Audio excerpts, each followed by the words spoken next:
De Heer zij met u en met uw geest. We lezen uit het heilige evangelie van onze Heer Jezus Christus volgens Lucas. Lof zij u, Christus. Toen de tijd aanbrak waarop Maria en het kind volgens de wet van Mozes gereinigd moesten worden, brachten zijn ouders Jezus naar Jeruzalem, om hem aan de Heer op te dragen, volgens het voorschrift van de wet des Heren. Elke eerstgeborene van het mannelijk geslacht moet aan de Heer worden toegeheiligd. En om vervolgens de bepalingen van de wet des Heren een offer te brengen, namelijk een koppel tortels of 2 jonge duiven. Nu leefde er in Jeruzalem een zekere Simeon, een wetgetrouw en vroom man, die Israëls vertroosting verwachtte, en de Heilige Geest rustte op hem. Hij had een godspraak ontvangen van de Heilige Geest, dat de dood hem niet zou treffen voordat hij de gezalfde des Heren zou hebben aanschouwd.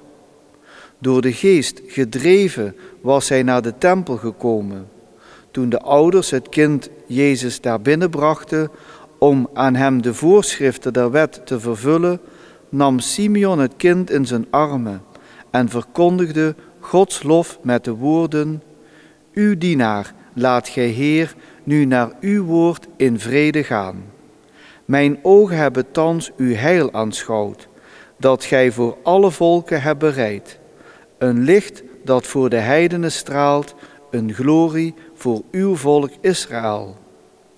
Zijn vader en moeder stonden verbaasd over wat van hem gezegd werd.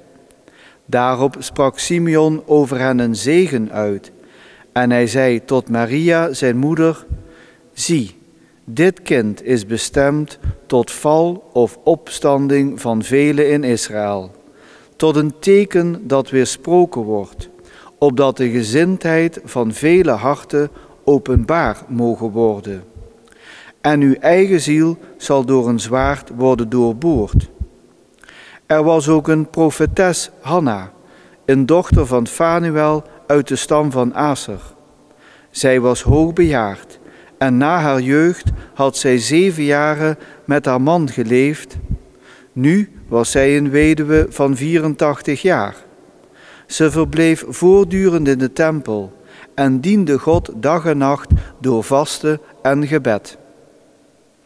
Op dit ogenblik kwam zij naderbij, dankte God en sprak over het kind tot allen die de bevrijding van Jeruzalem verwachten. Toen de ouders van Jezus alle voorschriften van de wet des Heren vervuld hadden, keerden zij naar Galilea, naar hun stad Nazareth terug. Het kind groeide op en nam toe in krachten.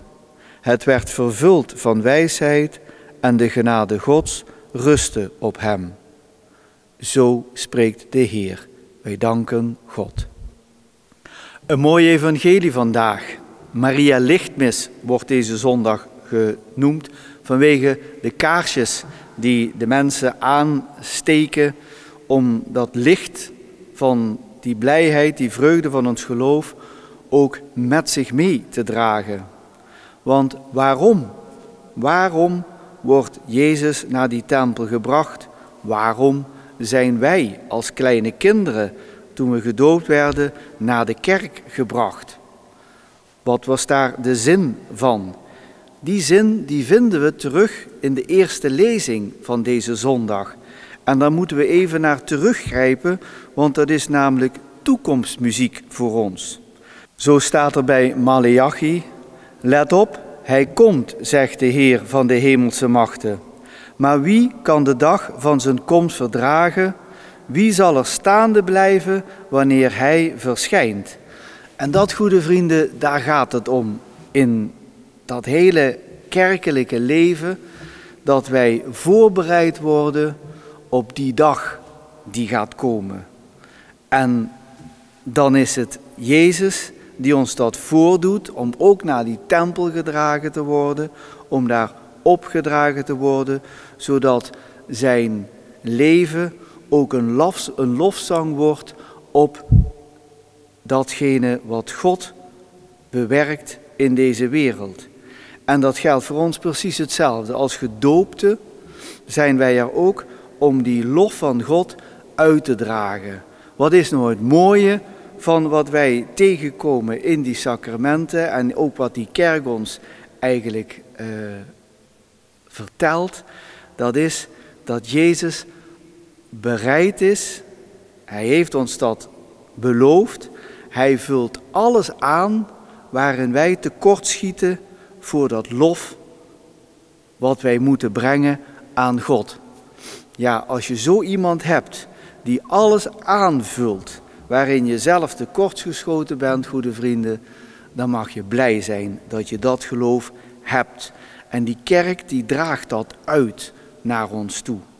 En dat, goede vrienden, dat is echt Maria lichtmis. Dan wordt het licht in het leven.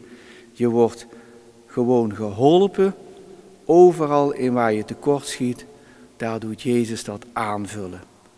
Dat, goede vrienden, die vreugde, die mogen wij beleven en ook uitdragen. Amen.